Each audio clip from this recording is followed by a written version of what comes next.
Welcome friends to At Home with Theosophy.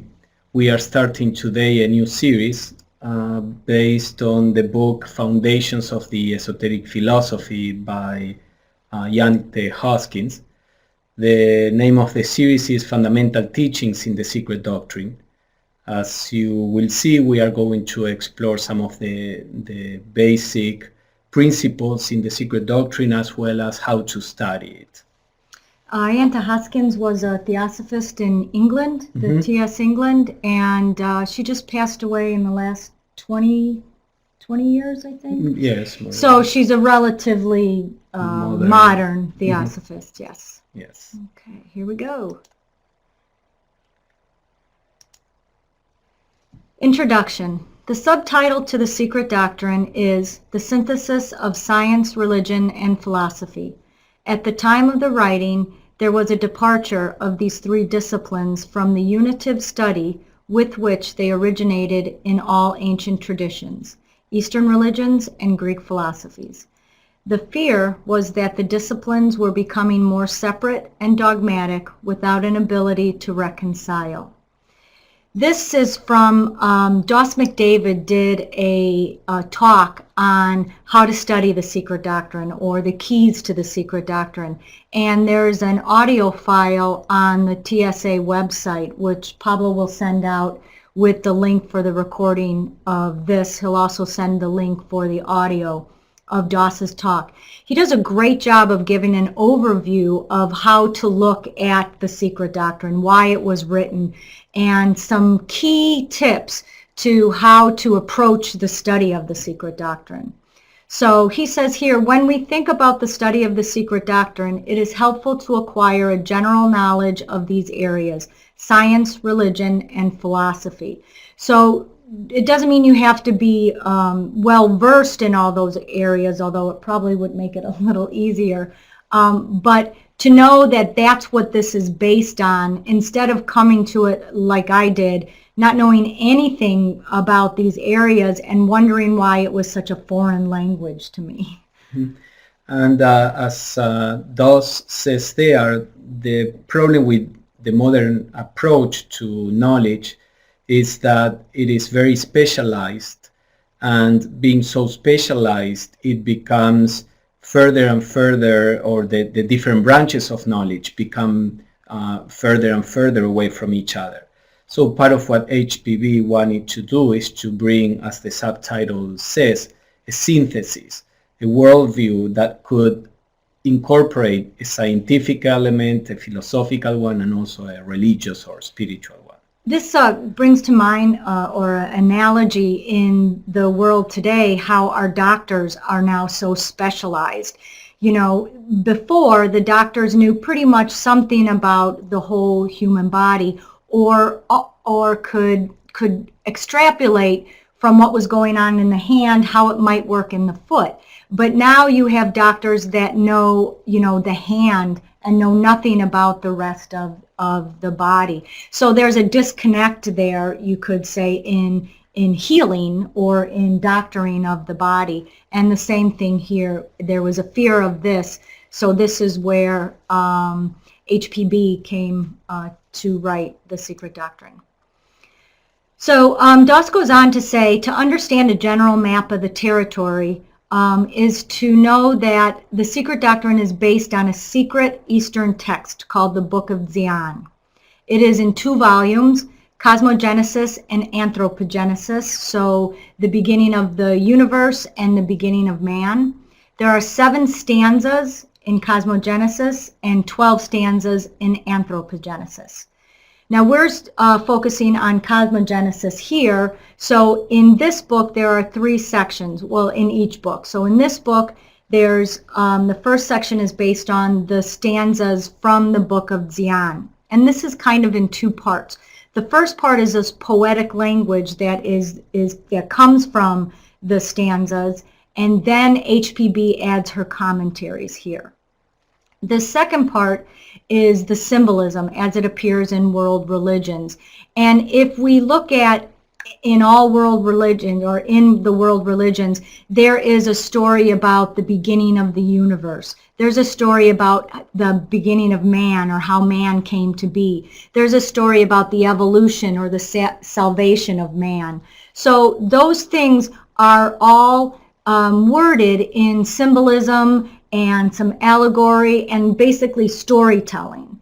So that's what this part, and if we keep that in mind when we read the stanzas when we read the stanzas in the Secret Doctrine, then we'll have a better idea of why the wording is as it is.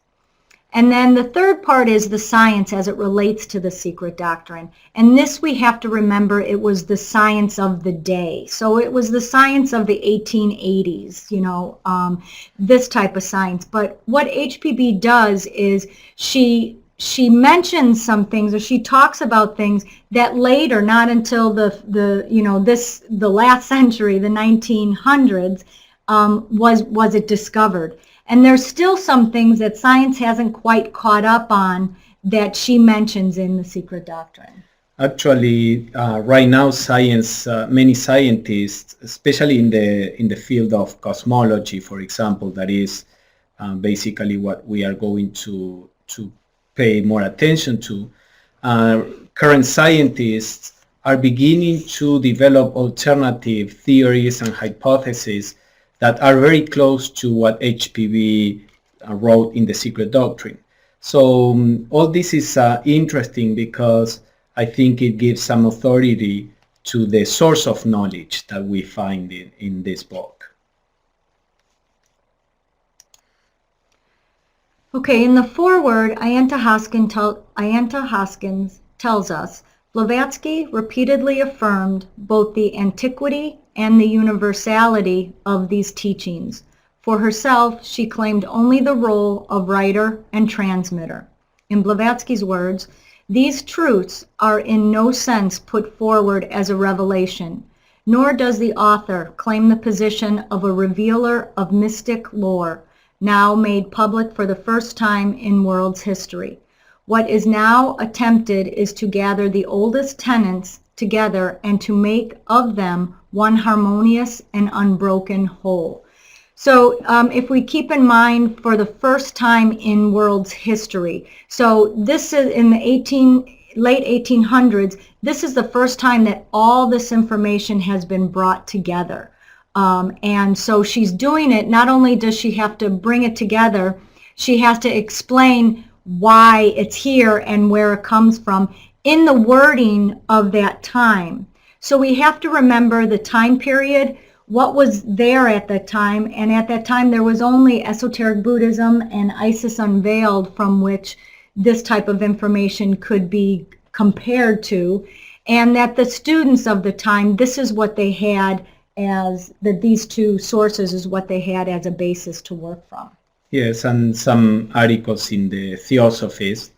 But as she says there, part of what she wants to do in the Secret Doctrine is to show that there is a wisdom, ancient wisdom, or sometimes they call it ageless, because the idea of ancient is that it was with humanity since the very beginning. Even in the 19th century, when this was written, most people thought that there was nothing in the past that was of value, because we grow and develop science and all that, and we know much better than people in the past.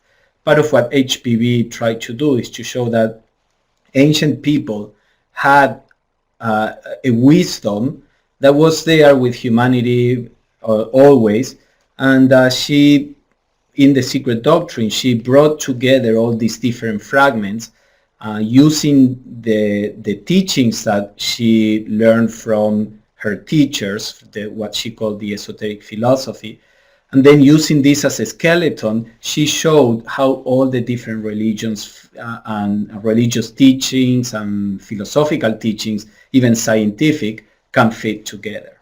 And she mentions this is a very small portion of what is out there, and this is all that could be shared at this time, just because of the position that humanity is at this time. Mm-hmm. So Ed is asking, are there any modern works not based on the Secret Doctrine that cover the same material? Well, after the Secret Doctrine was written, the Secret Doctrine was, and the work in the Theosophical Society in general, it was the first time when a systematic approach to science and spirituality was presented. So today there are many branches that study science and spirituality in one way or the other. Even the Dalai Lama is comparing or trying to look at the scientific developments in terms of spirituality. Same with religions. Comparative religion at the time was a new development, and most of the religions were being compared by Christians with the intention of showing how Christianity is better than the other religions. So the TS was the first in trying to look at all religions, thinking that they all have value. And then same with mythology, for example. Myths were thought to be superstitions. Blavatsky wrote far before Campbell, for example, who is a more or less modern scholar, Joseph Campbell, that is trying, that his work was showing that there is a wisdom in the myths and not just superstition. So I think what happened is that Blavatsky presented all this, and then different people took different branches and specialized in those branches. And that's what the uniqueness of Blavatsky's abilities or doings at this time was, that it's not just what people are able to do now, where it's one branch or one specific aspect, that this is the whole, the whole of it. Yeah, even the idea of looking at religious teachings not as literal, but more as symbolical, allegorical, that was not very common at all. And this H.P.B. wrote quite a bit about this. And today, many people look at the religious teachings in a more allegorical way.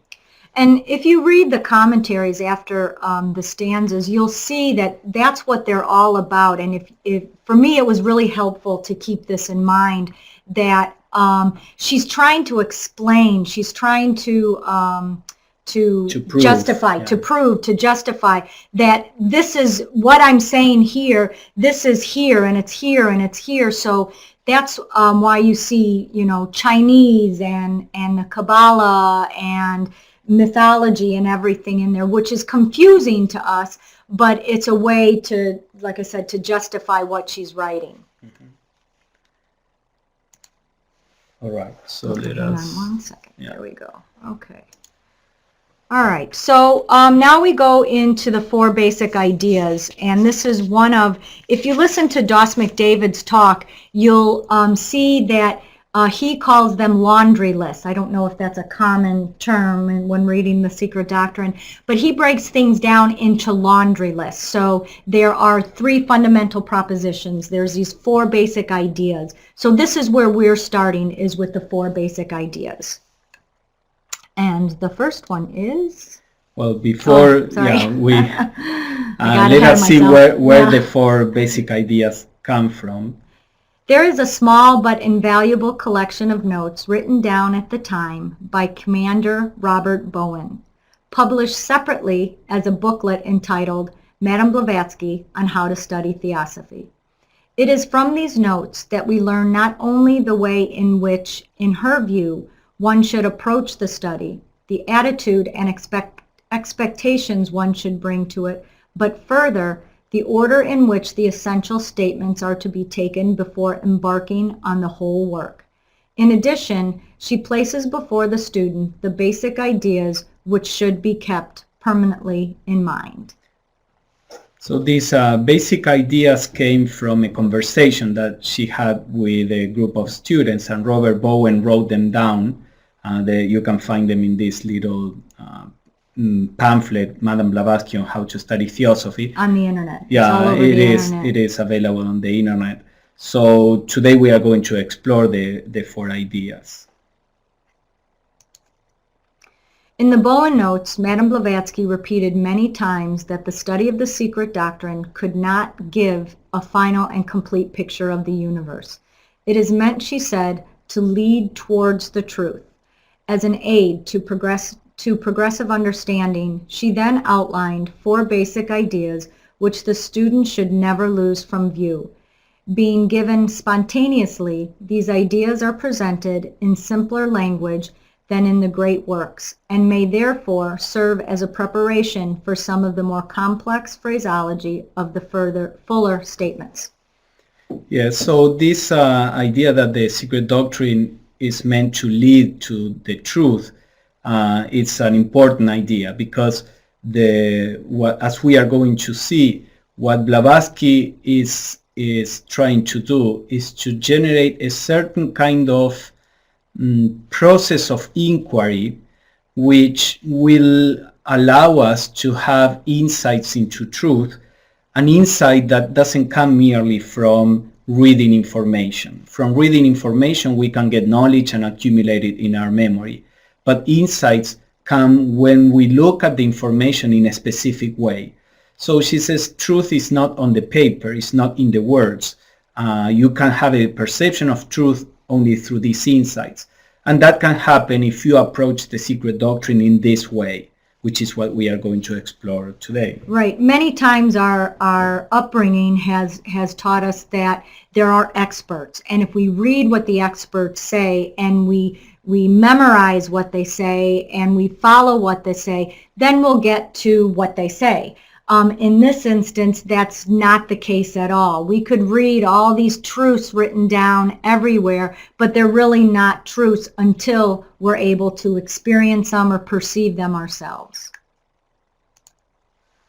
Okay, here we go. First basic idea, the fundamental unity of all existence.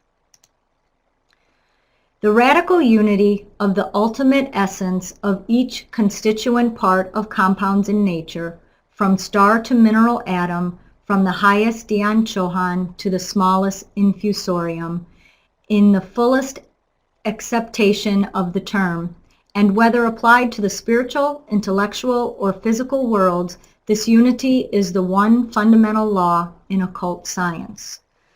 So she's talking about basically what the biggest thing you can think of, which is the highest dianchohan, down to the smallest bacteria or the smallest even particle, is all the same, or there's a unity, this fundamental law that goes through it.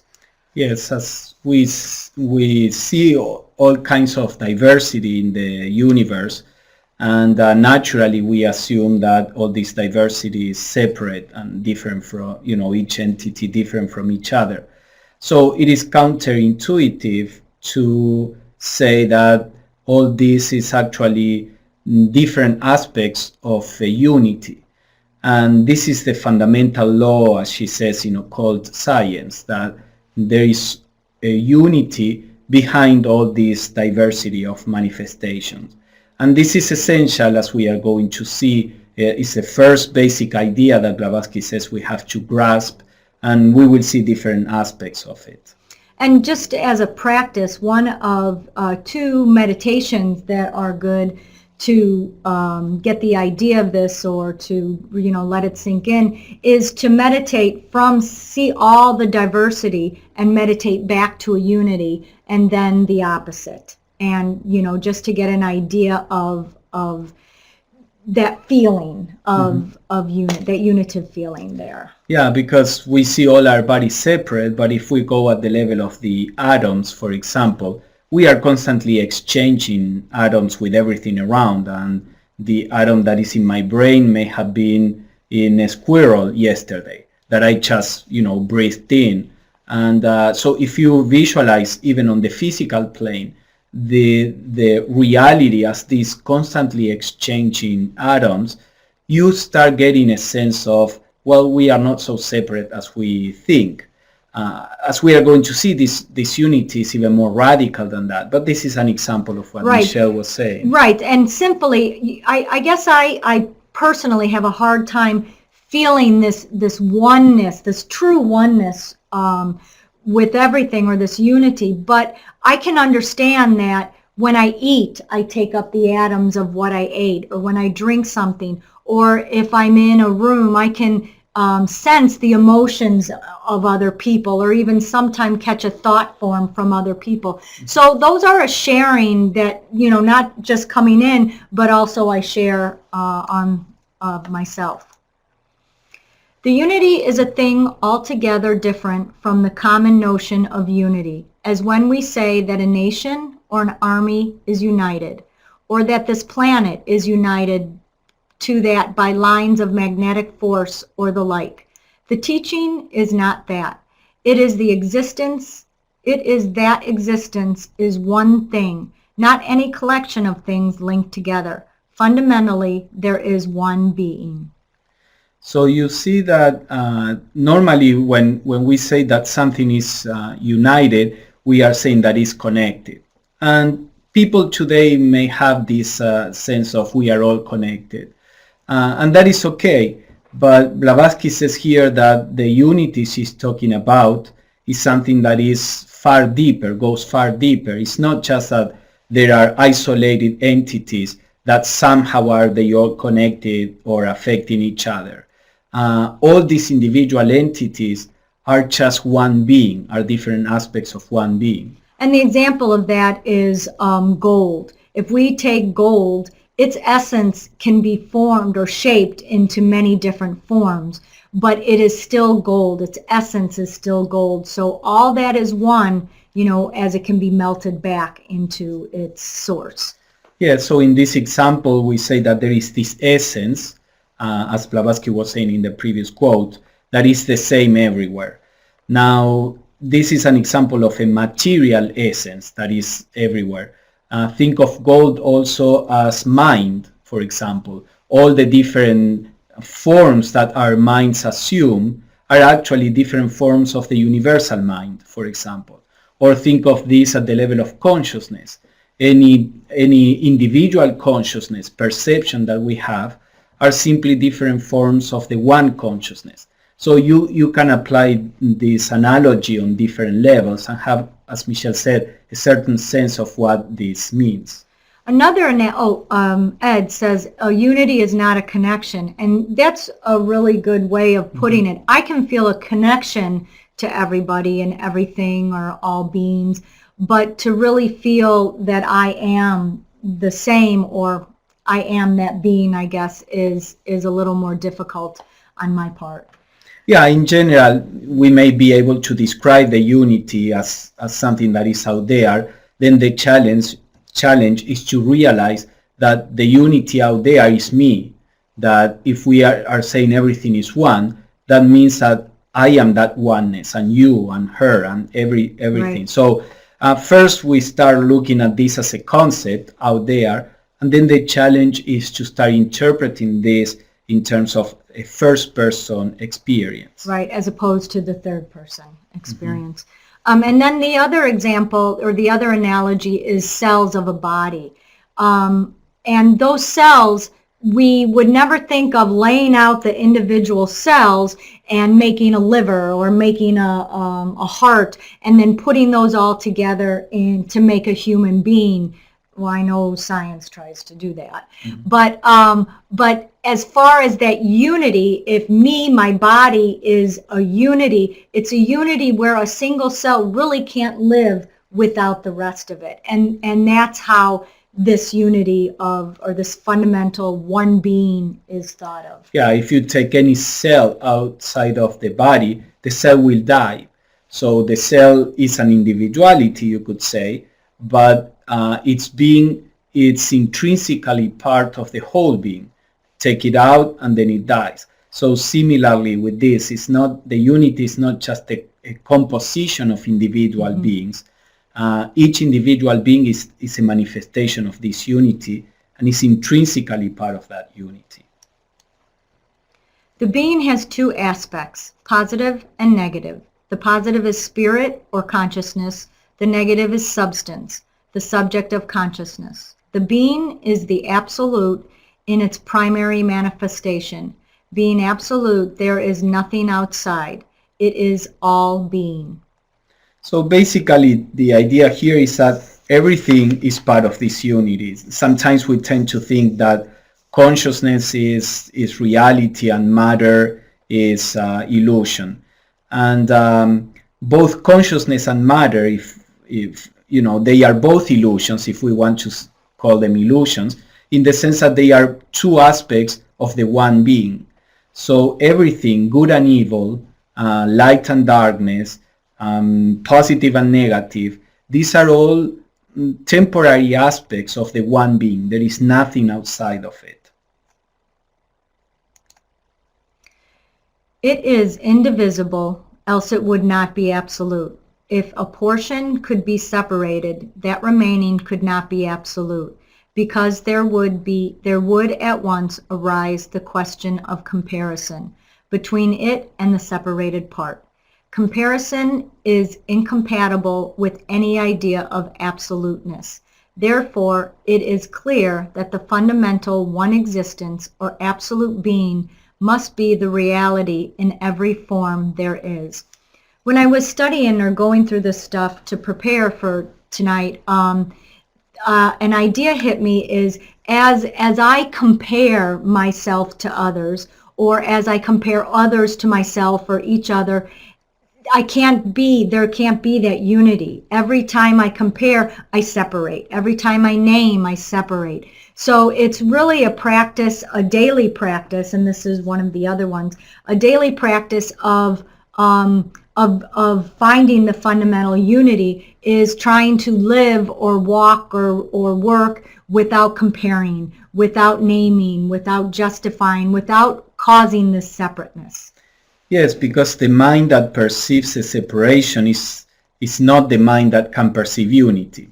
Or we should say the aspect of the mind that is constantly separating cannot perceive unity. This is what we call in Theosophy the lower mind or the higher mind, the concrete mind and the abstract mind. So in order to have a sense of this unity that we are part of, a good training is to stop being so focused on the part of the mind that is constantly separating.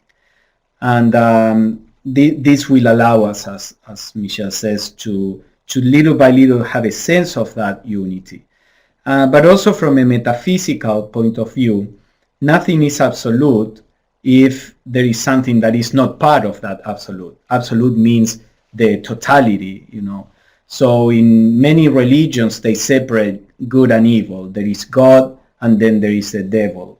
That God that is opposed to the devil cannot be absolute. The absolute is rather like the zero, in which +1 and -1 are contained. Once you manifest one, you also manifest the -1, you know, the positive and negative. When we talk about the absolute, we are talking about the synthesis of all the opposites. And I don't know if I'm going off track, you can stop me.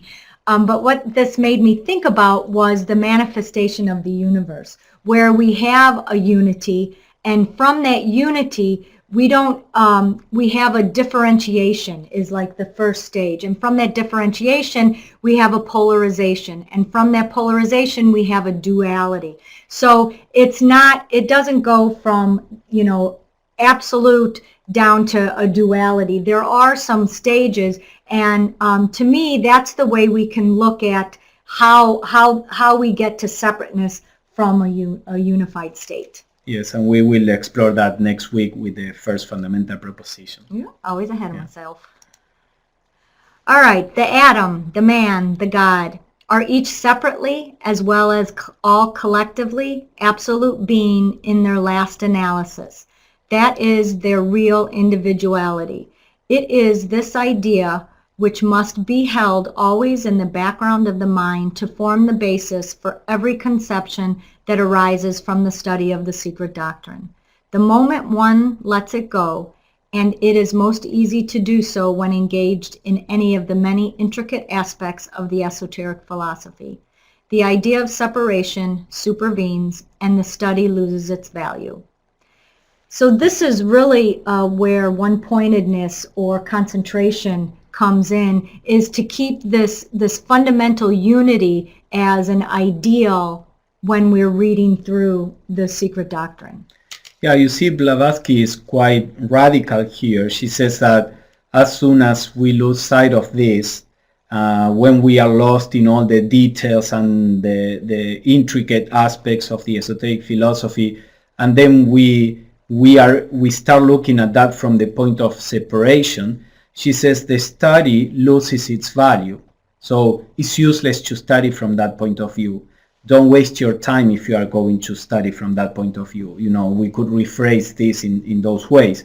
So why is it? You know, you can certainly study the Secret Doctrine and learn about the first logos, the third, the hierarchies of beings. And memorize everything. Without ever thinking of unity. But why is it that the study loses its value? Well, because H.P.B. doesn't want you to just accumulate information. She wants you to have an insight into truth, and that approach will never bring an insight, you know, of truth. Of course, at the beginning, when we are just trying to understand the concepts, we will lose the idea of unity. But that is only at the preliminary stage. Once we get a hold of the main concepts, we should read the Secret Doctrine thinking of this one being, which is ourselves, and which everything, as we are going to say in the other ideas, everything is within this one being. And I think it's really hard for our conceptual mind to think that there is more to be gained from an insight, from a higher order learning, because we see that there is so much knowledge out there that we can't get enough of it. So how can any insight help me to get more if I can't accumulate enough on this physical plane? Mm-hmm. So it's kind of a paradox that we have to, you know, trust. Yeah, because also that's a good point in the sense that the insight doesn't necessarily bring more information. The insight brings a realization of truth in the sense of what we are not and what we are. So all the different details in the Secret Doctrine, in one way or the other, can help us when we have an insight while working on this, can help us break our ideas that we are this little body, this little ego, personality with these desires. So yeah, at the level of information, there is plenty of information, right. But the insight is of a different quality. So it says this is the secret in the Secret Doctrine, or the Secret Doctrine. No, he says it's the Secret Doctrine, not the Secret Doctrine. Oh, I see. Yes. Ooh, I thought my eyes were not working good. Every last atom, sorry, we kind of jumped there. Yes. So we're on the second basic idea, no dead matter. Every last atom is alive. It cannot be otherwise, since every atom is itself fundamentally absolute being. Nature taken in its abstract sense cannot be unconscious, as it is the emanation from and thus an aspect on the manifested plane of the absolute consciousness. So this, you know, in science, the idea is that consciousness is a byproduct of certain biological activities. So there may be consciousness or there may not be consciousness in entities. But the esoteric philosophy says that consciousness is in the very fabric of matter. Just as science discovered that matter and energy are not two different things, and this is something that the Secret Doctrine postulated before science came to that realization, the Secret Doctrine is saying something more. Not only matter and energy are two aspects of the same, consciousness is also an aspect of the same. Matter, energy, and consciousness are all intrinsic parts of the source of the universe. Therefore, there can be nothing that has not some kind of matter, some kind of energy, and some kind of consciousness. In different proportions. And in different levels of manifestation, physical and non-physical. Therefore, there is no such thing as spaces of ether or akasha, or call it what you like, in which angels and elementals disport themselves like trout in water. That's a common idea. The true idea shows every atom of substance, no matter of what plane, to be in itself a life. So this is, I think what she tried to say there is that since everything is alive, we are constantly interacting with life. Normally we think there is a vacuum between me and the microphone. Of course, from the point of view of quantum physics, right now, we know that there is no emptiness. This is something that Blavatsky said in the Secret Doctrine. Space is substance. There is nowhere 1 inch of space that is not substance. In quantum physics, they call it, the quantum soup or this field of probability, etc. So the idea is that we are constantly moving on top of some kind of life on top of life, just as we are alive. Right, like there's no, we see the skin as a separation between me and you.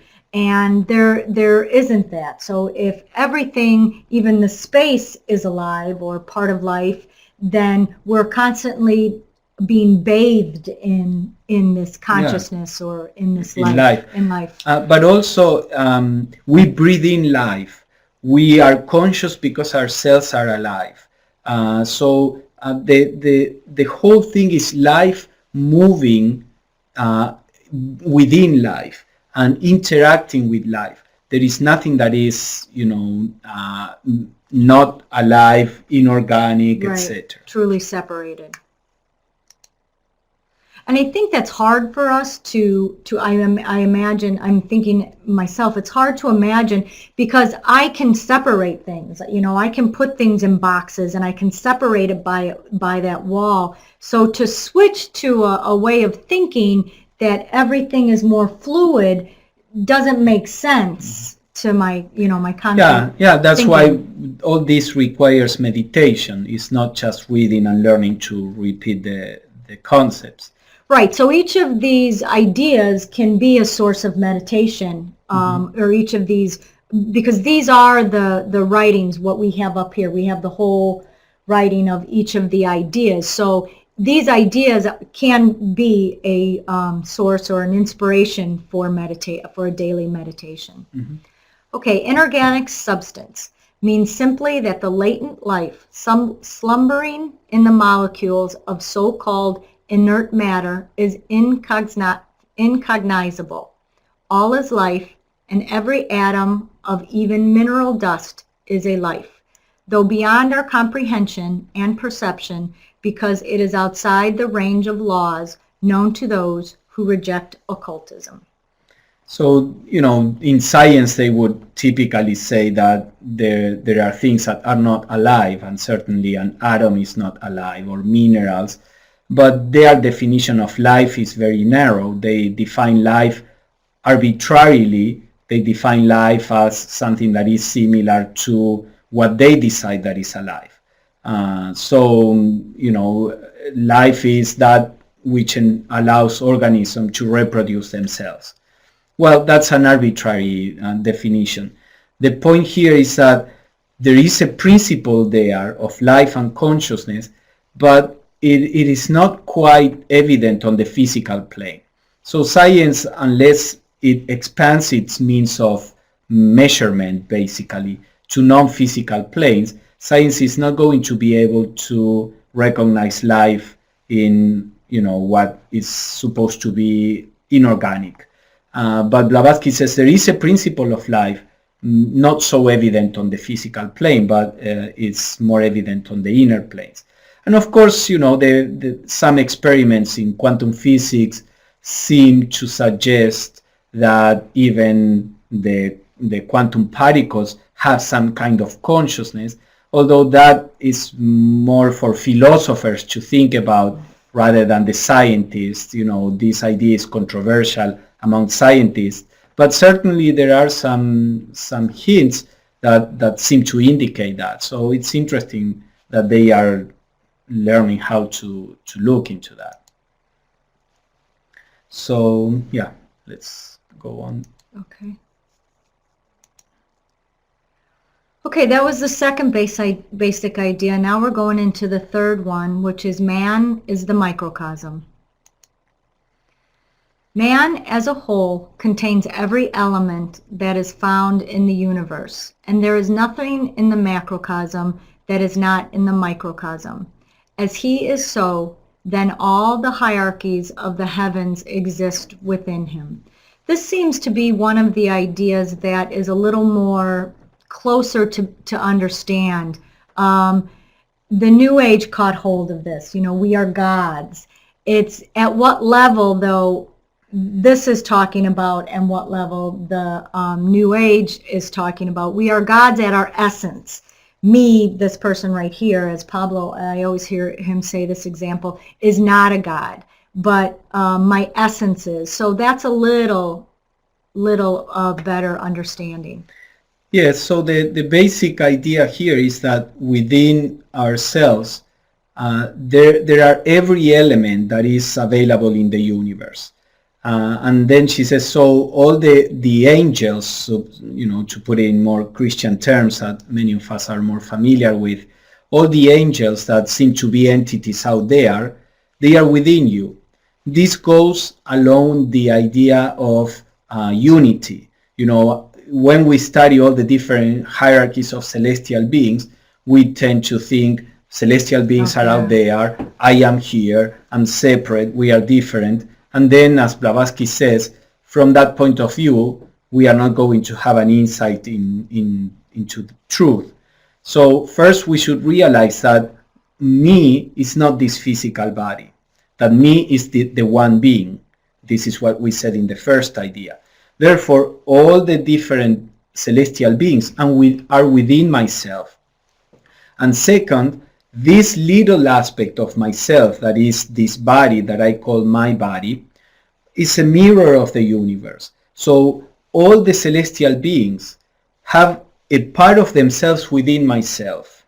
Every element in the universe has a part within this particular body or personality. So you see how everything is connected, or rather than connected, is interlaced in a sense. And this is unique to man, the microcosm that from the Dion Chohans down to the minerals, this is the meeting ground of the universe is within man. Yeah, in Hermeticism, I think they used to define a human being as the place where heaven and earth, right. kiss. Yeah.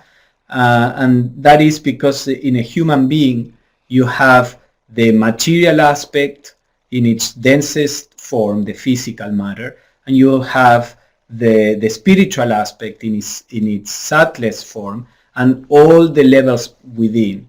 An angel, for example, doesn't have a physical body, or an animal doesn't have the spiritual nature awakened, or lower, Right. plants, etc. There's potentialities there, yeah. but it's in man, or in man with the capital M, that all these are there. Yeah. So we are a mirror of the whole universe. That's what this quote says. Everything that is in the universe can be found in a human being. Right. Ed asks, how is the term element used? Yeah, I think she's using it there in a general way. Any force, state of consciousness, state of matter, anything that exists in the universe is represented in a human being as a reflection. So element in a general way. And this is one of the question here, is one of the things that we have to remember when we read the Secret Doctrine, or really any Theosophy for that matter, is we have to take the words. We can't take one word and rely on it to mean the same thing throughout the book, or from book to book. So we kind of have to, in some places we have to just extrapolate or think, okay, does this mean this? Does this mean that? And work on that. Yeah, we have to get it from the context. The 7 occult powers in the microcosm correspond with, or are the counterparts of, the occult powers in the macrocosm.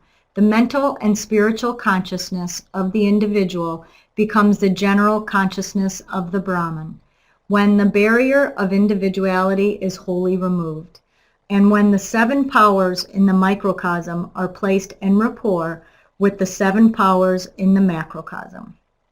This is from Subha Rao, who was a theosophist and, at the time of Blavatsky, and actually Blavatsky quoted this in one of her articles, so that's why we are bringing it here.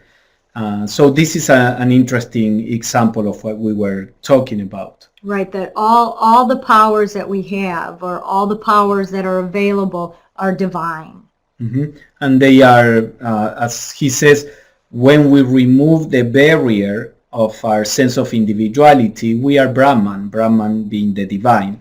And the same powers that create a cosmos or a solar system or a planet, they are within us. Of course, they are, when we say, if by us we mean this body has a reflection of those powers. So we can create not a solar system, we can create, we have reshaped the world around us. But when we can raise our consciousness to the higher levels, then we can become co-creators just as the logos of a system, as the divinity of a system, because we are part of the logos, we are not different. And that's a good thing to remember, or a daily practice throughout the day, to remember that we have these potentialities to be co-creators. We just have to get, like it says, the barriers, and our barriers are the separateness. So if we remember that fundamental existence and the fundamental unity in existence, then we start to remove those barriers that are keeping these powers at bay. Mm-hmm. Man was produced in the image of God, or divine nature. Every organ in the universe is a sentient entity which communicates with the brain stuff on the plane of divine thought, and every cell in the human organism mysteriously corresponds with a like cell in the divine organism, the manifested universe. Only the latter cell assumes in the macrocosm the gigantic proportions of an intelligent unit in this or that hierarchy of beings. So, in some traditions there is the idea of the celestial man or the cosmic man, the idea that the universe is in itself a human being, but a cosmic human being. And I think Blavatsky is referring to that here.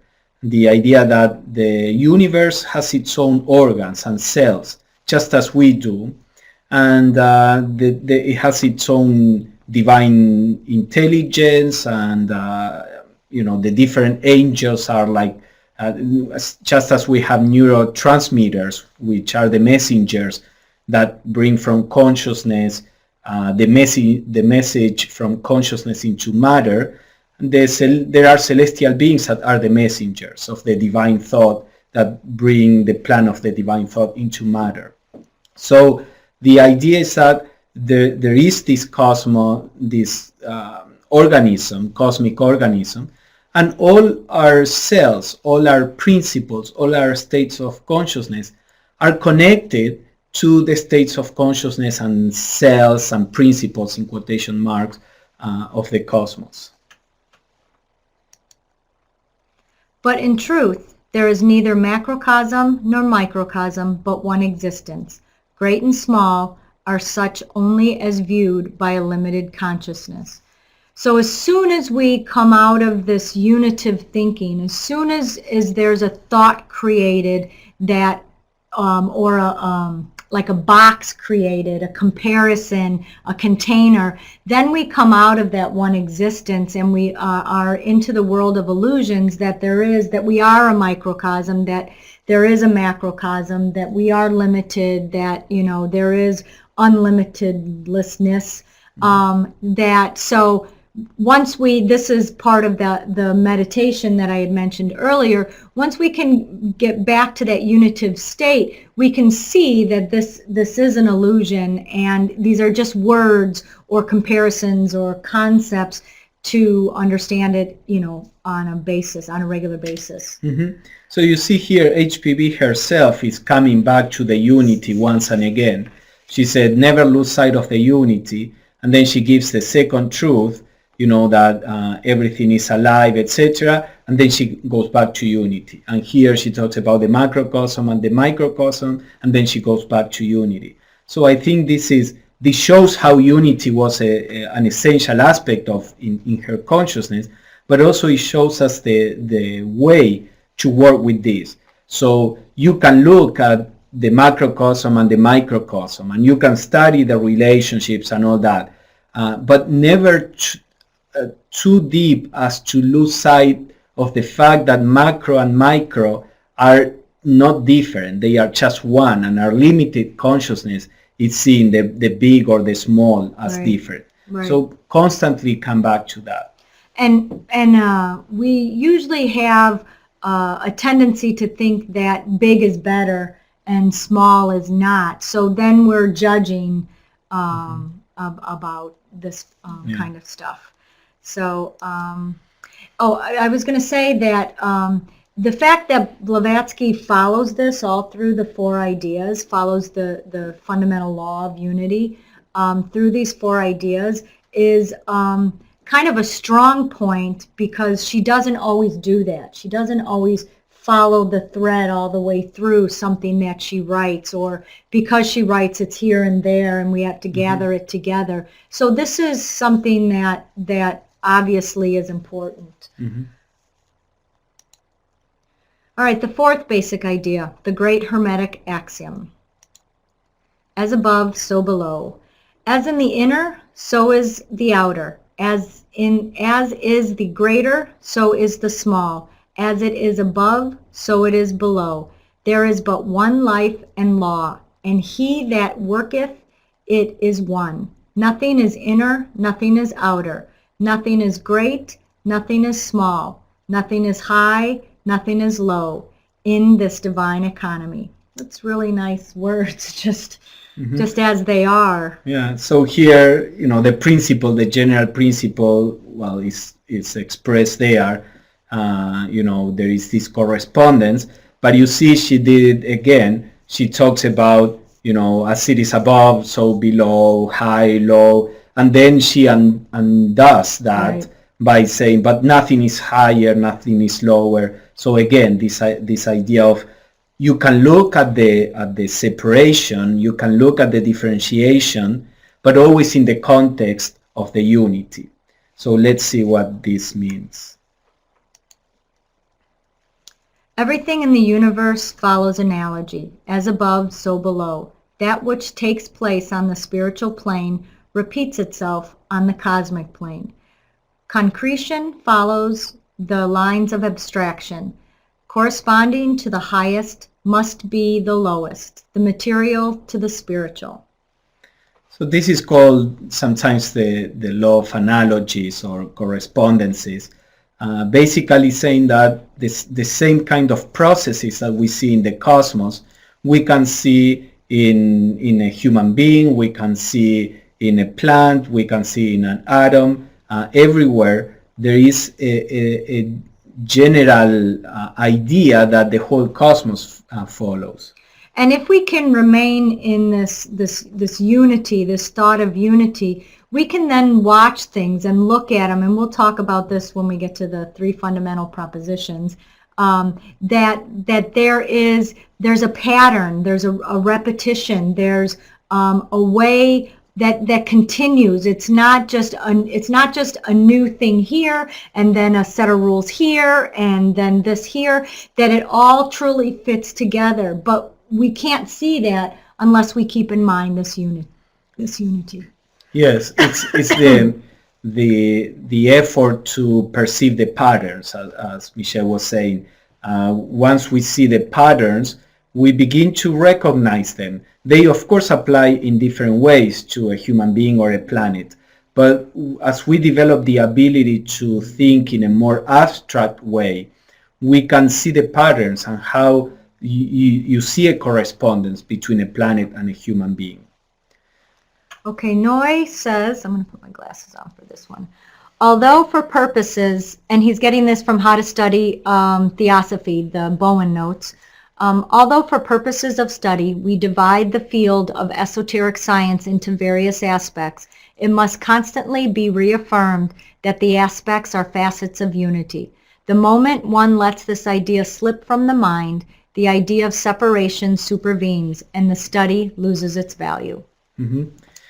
And then it says there that the universe is fractal. Oh, I'm sorry, Ed. Yeah, and yes, that's exactly the idea. You know, a fractal is a geometrical figure or pattern that repeats itself on all different levels. Right, but maintains the same basic shape, and it just grows maintaining the same basic shape. So at any point in the fractal, you see the same structure. So similarly, we could say that the laws of the universe are fractals in that sense. Nature follows the same groove from the creation of a universe down to that of a mosquito. In studying esoteric cosmogony, keep a spiritual eye upon the physiological process of human birth. Proceed from cause to effect, establishing as you go along analogies between the birth of a man and that of a world. So this is an example taken from one of Blavatsky's teachers of how this applies. And actually Blavatsky did this in the Secret Doctrine. She puts the Secret Doctrine, or no, in her esoteric writings, I think it was, she puts two columns and the different stages in the formation of a world, and then the different stages in the formation of an embryo and a fetus, and then she correlates them, and you can see how there is a correlation there. So this, besides the fact of bringing this idea of unity, is also a way to stimulate a kind of thinking that is more embracing, that is more abstract, that is trying to break through the separation and the specialization that we were talking about. Our minds have to be trained so that the minds can perceive the idea of unity. Of course, unity can be experienced in states beyond the mind, but the mind has to have the ability to understand and to retain that impression. So this kind of study is stimulating that aspect of our minds that can perceive this. This made me think of when as a mom, I wanted my kids to be able to think. You know, they can follow directions very well, but if they can't see the patterns or the causes or the effects that happen with the things that they do or the way that they think, then they're kind of lost and they're constantly not realizing why something happened. So if we can keep this idea of, and hopefully we've moved past the thinking of a teenager, if we can keep this idea that it's important that from the other way around, that if we think from a wider perspective, then we're able to see the patterns, and from seeing the patterns, we can see that it's all one. Whoops. So the last statement that we are going to see, Okay, sorry, I didn't know you were ready. No matter what one takes as study in the Secret Doctrine, one must correlate it with those four basic ideas. So that's the concluding words of H.P.B. when dealing with the basic idea.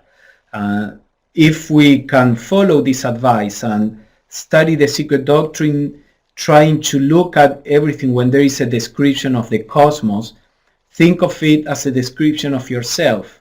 Then work and try to compare the manifestation of the cosmos to the manifestation of ideas in your mind.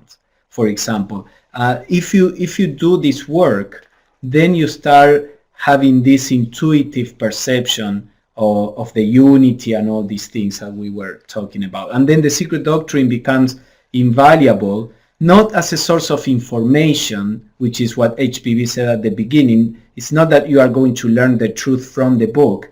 It becomes a way to raise your consciousness so that you have insights. So a source of inspiration, a source of a practice, a meditation to get insights, and not just from the Secret Doctrine, but from life itself.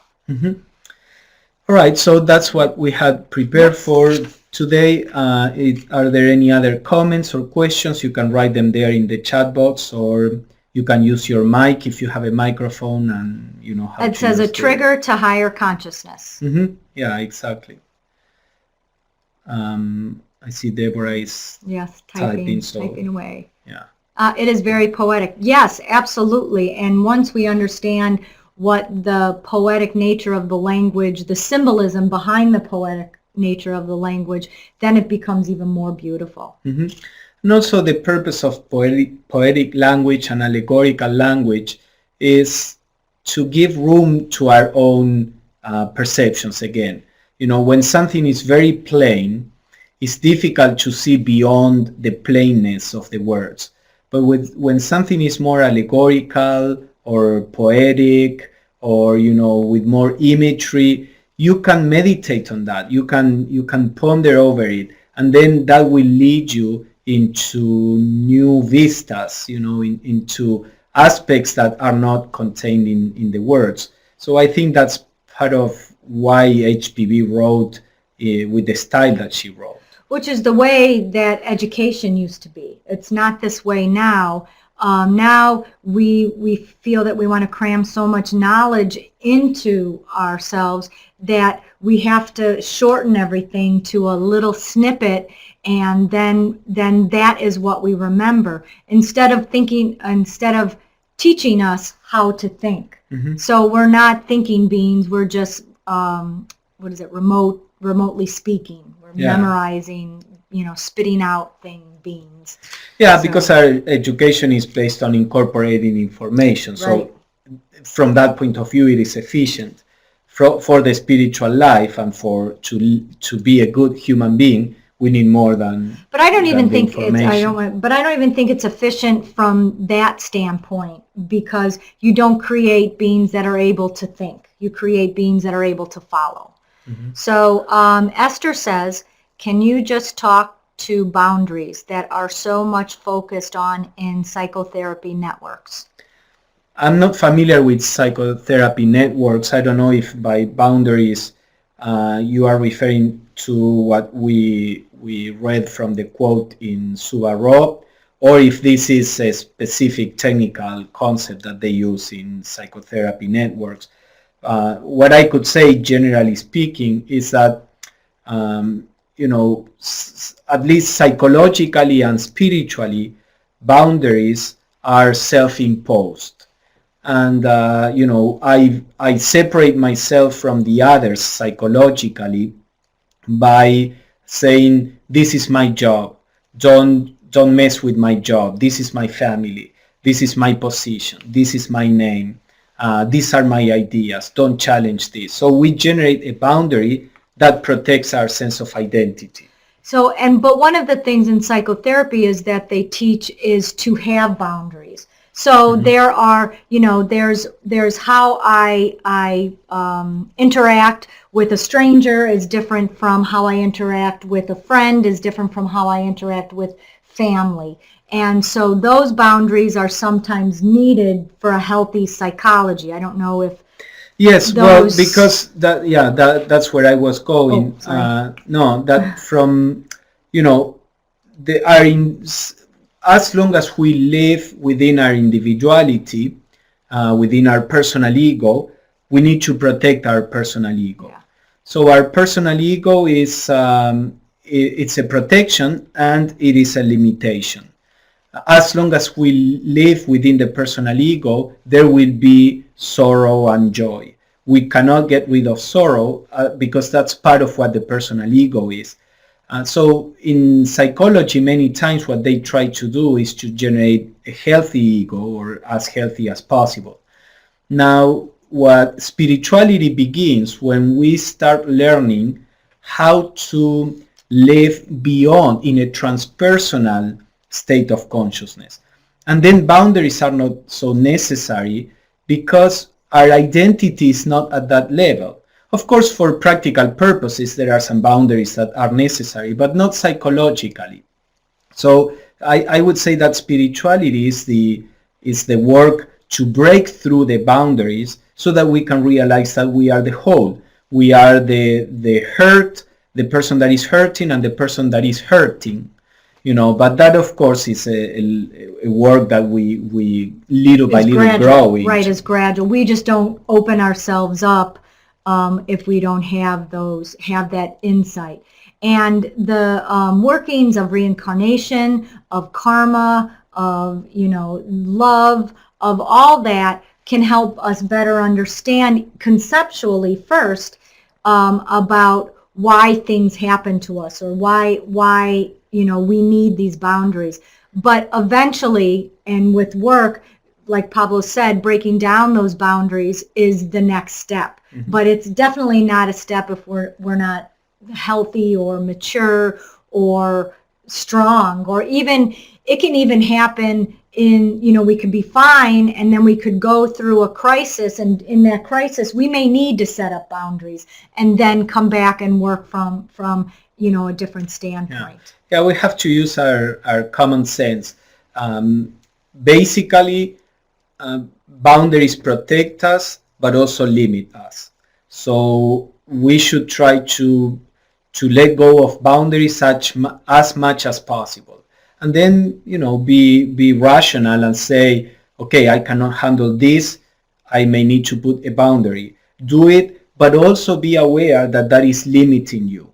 That by doing that, you are protecting yourself, but also you are limiting yourself, so that you can try to move beyond that as soon as possible, or you start working so that breaking down those boundaries is possible. Yeah, that it's a temporary boundary, mm-hmm. and not a permanent boundary. Yeah. Even with those that we have strong emotions or conflict with. Mm-hmm.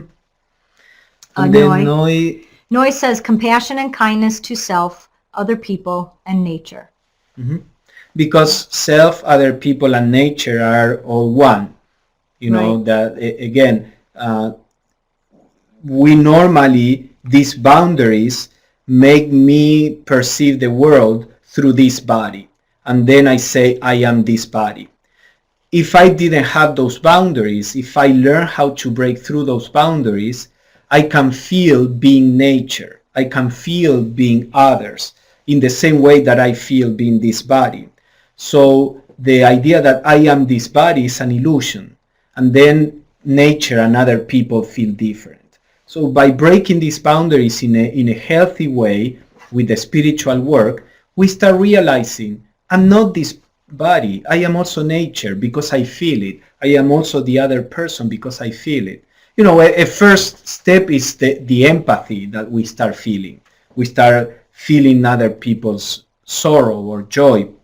But that can be deepened to the extent that we become the other person or nature. Again, in a healthy way. There are pathological examples of that too.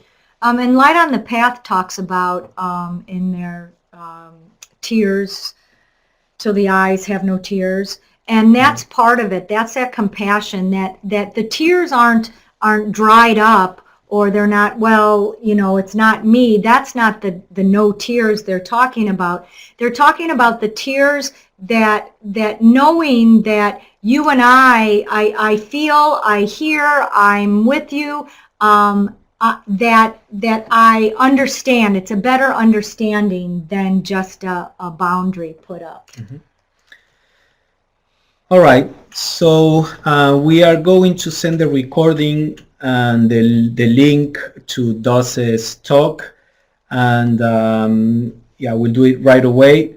So thank you everybody for participating, for being here with us, and we hope you can come next week.